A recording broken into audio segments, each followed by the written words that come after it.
2014 से 24 तक नरेंद्र मोदी की लीडरशिप में बीजेपी ने 3 लोकसभा चुनाव लड़े। 2024 का चुनाव वो पहला चुनाव बन गया जब बीजेपी अपने दम पर सरकार बनाने की स्थिति में नहीं है। ऐसे में लगातार इसकी चर्चा हो रही है कि आखिर बीजेपी अपने दम पर सरकार बनाने के लिए 272 सीटें चाहिए होती हैं, ये सीटें क्यों नहीं जीत पाई। CSDS के सर्वे में बीजेपी के इतने बुरे प्रदर्शन के कारण निकलकर सामने आए हैं। जैसे कि एक कारण ये बताया गया है कि मोदी सरकार जिस तरीके से सरकार चला रही थी, शासन चला रही थी, जनता उससे सेटिस्फाइड नहीं थी, संतुष्ट नहीं थी। एक कारण ये भी निकलकर सामने आया है कि पीएम मोदी की पॉपुलैरिटी में बढ़ावा होने के बजाय ठहराव आ गया है। सबसे हैरान करने वाला नतीजा पीएम से जुड़े एक सवाल के जवाब में आया। CSDS के सर्वे के मुताबिक जिन लोगों ने उत्तर प्रदेश में इस सर्वे में हिस्सा लिया, उनके बीच पीएम मोदी की तुलना में राहुल गांधी 4 पॉइंट के लीड से आगे रहे। सर्वे में हिस्सा लेने वालों से पूछा गया था कि पीएम के पोस्ट के लिए उनकी पहली पसंद कौन है। जवाब में 36% ने राहुल गांधी को और 4% कम, राहुल गांधी से 4% कम यानी 32% ने पीएम नरेंद्र मोदी का नाम लिया। ऐसे कई और कारण पता चले हैं जिसकी वजह से बीजेपी की इतनी बुरी हालत हुई। CSDS यानी centre for study of developing societies एक रिसर्च इंस्टीट्यूट है। ये सोशल साइंस और ह्यूमैनिटीज से जुड़े रिसर्च करता आया है। इस स्टोरी में CSDS के चुनाव के बाद हुए सर्वे में निकल कर आए उन तमाम कारणों पर बात करेंगे जिनकी वजह से बीजेपी आज 240 सीटों पर सिमट कर रह गई। ये स्थिति क्यों बनी, इसके लिए किन कारणों को जिम्मेदार ठहराया जा रहा है। शुरू करते हैं ये स्टोरी, लेकिन सबसे पहले ऐसी ही स्टोरीज के लिए आप स्विच को फेसबुक, यूट्यूब और इंस्टाग्राम पे फॉलो और सब्सक्राइब जरूर कर लीजिएगा। बीजेपी और एनडीए का जो बुरा प्रदर्शन बताया जा रहा है इस चुनाव में, उसके पीछे की एक वजह कांग्रेस का मजबूत होना भी बताया गया है। आपको याद होगा कि 2014 में 44 और 2019 में 52 सीटों पर सिमट गई थी कांग्रेस। इस चुनाव में अपने बूते कांग्रेस को 99 सीटें मिली है। नतीजों के बाद 3 इंडिपेंडेंट कैंडिडेट्स जो जीते थे सांसद ही, उन्होंने कांग्रेस को समर्थन दिया, जिसकी वजह से कांग्रेस 102 पर पहुंच गई, मतलब तिहाई का आंकड़ा पार करने में सक्सेसफुल रही है। CSDS के सर्वे में यह भी निकलकर सामने आया है कि हाशिए पर रहे समाज के जो लोग हैं हिंदुस्तान में, उनके बीच हिंदुत्व का कमजोर पड़ना भी एक बड़ी वजह रहा है बीजेपी के, एनडीए के ऐसे प्रदर्शन के पीछे। CSDS के सर्वे में सामने निकलकर आई इस बात को अयोध्या में आए नतीजों से बल मिलता है। यहाँ समाजवादी पार्टी के दलित कैंडिडेट ने बीजेपी के कैंडिडेट को हरा दिया। ये हार तब मिली बीजेपी को जबकि जनवरी में अयोध्या में राम मंदिर की प्राण प्रतिष्ठा हुई थी।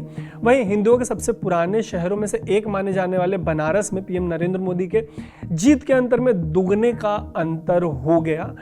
ये तो वो तमाम कारण हैं जो लोक नीति के CSDS के चुनाव के बाद हुए सर्वे में निकलकर सामने आए हैं। चुनाव से पहले यानी प्री पोल सर्वे में CSDS ने कहा था कि जनता के लिए महंगाई और बेरोजगारी बड़े मुद्दों के तौर पर उभर रहे हैं। तब ये भी निकलकर सामने आया था कि एनडीए के पास 40% के करीब लोगों का समर्थन है, लेकिन फिर भी उनके अपने समर्थकों का एक हिस्सा महंगाई और बेरोजगारी जैसे मुद्दों की वजह से विपक्ष को समर्थन देने को तैयार था।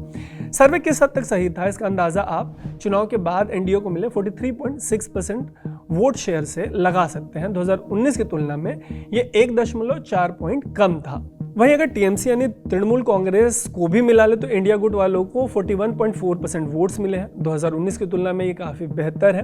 वहीं अगर 2019 के चुनाव के समय आपको याद होगा कि पुलवामा में सीआरपीएफ के जवानों पर आतंकी हमला हुआ था, उस हमले के बाद हुए सर्जिकल स्ट्राइक की वजह से इस चुनाव में राष्ट्रवाद हावी रहा।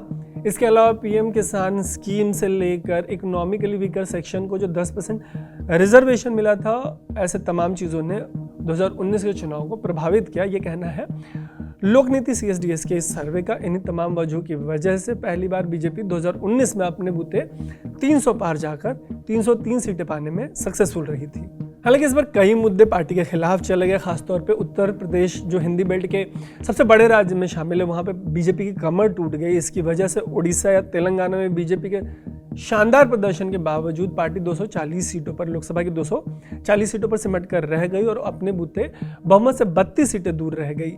इस सर्वे में ये भी निकलकर सामने आया है कि उत्तर प्रदेश जैसे राज्य में कांग्रेस को दलित, ओबीसी और अल्पसंख्यकों का मजबूत समर्थन मिला। वहीं समाजवादी पार्टी वोटर्स तक ये संदेश पहुंचाने में सफल रही कि बीजेपी संविधान बदलना चाहती है। ऊपर जिस एक पॉइंट में हिंदुत्व के कमज़ोर पड़ने की बात हुई है उसे सुनकर कोई गुजरात से लेकर एमपी, छत्तीसगढ़ और उत्तराखंड जैसे राज्यों में आए नतीजों का उदाहरण देते हुए सवाल पूछ सकता है कि इन राज्यों में हिंदुत्व कमज़ोर क्यों नहीं पड़ा, या फॉर दैट मैटर इन राज्यों में पीएम मोदी का चेहरा इतना असरदार कैसे रह गया। इसके जवाब में ये कहा जा रहा है कि अपोजिशन ने पूरा जोर यूपी, बिहार, बंगाल से लेकर राजस्थान, हरियाणा और कर्नाटक जैसे राज्यों में लगा दिया। अगर गुजरात समेत बाकी के राज्यों में भी विपक्ष ने मजबूती से लड़ाई की होती तो हो सकता है कि नतीजे कुछ और होते, बीजेपी थोड़ा और नीचे जाती, एनडीए थोड़ा और नीचे जाता। इंडिया ब्लॉक में कांग्रेस भले ही सबसे बड़ी पार्टी बनकर उभरी हो, लेकिन नरेंद्र मोदी की बीजेपी के सामने अभी भी उन्हें बहुत ज़्यादा मेहनत करने की दरकार होगी, तब जाकर बाकी के राज्यों में वो अपनी जगह बनाने या नेशनल पॉलिटिक्स में, संसद में सरकार बनाने में वो वापसी करने की सोच पाएंगे। इसके अलावा अगर सर्वे पर गौर करें तो एक बात साफ है कि जनता क्लैरिटी चाहती है। क्लैरिटी इस बात की कि अगर नरेंद्र मोदी की सरकार के खिलाफ विकल्प के तौर पर वो किसी को वोट देते हैं तो वो किस तरीके की सरकार चलाएंगे, बनाएंगे, जनता को क्या देंगे। देखने वाली बात होगी कि अगर इस चुनाव में हुए आधी वापसी को विपक्ष किस हद तक आगे बढ़ाने में सफल रहता है। देखने वाली बात यह भी होगी कि राजनीति में बहुमत का दूसरा नाम रहे नरेंद्र मोदी आने वाले महाराष्ट्र, झारखंड और हरियाणा के विधानसभा चुनाव में अपनी कैसी छाप छोड़ते हैं, क्योंकि दोनों ही बातों का भारत के भविष्य से लेकर एनडीए और इंडिया गुट के भविष्य पर भी हमेशा के लिए एक परमानेंट इम्प्रिंट रहेगा, हमेशा के लिए एक छाप रहेगी। कमेंट बॉक्स में आप ज़रूर बताइएगा कि इस पूरे सर्वे पर आपकी क्या राय है, आपका क्या कहना है। ये भी बताइएगा कि महाराष्ट्र, झारखंड और हरियाणा के जो इस साल चुनाव होने वाले विधानसभा के, उनके नतीजों को लेकर आपकी क्या राय है और आपकी जो भी राय है उसके पीछे क्या लॉजिक है। बाकी ऐसी ही स्टोरीज़ के लिए देखते रहिएगा स्विच को फेसबुक, यूट्यूब, इंस्टाग्राम पे भी फॉलो और सब्सक्राइब ज़रूर कर लीजिएगा। मेरा नाम है तरुण।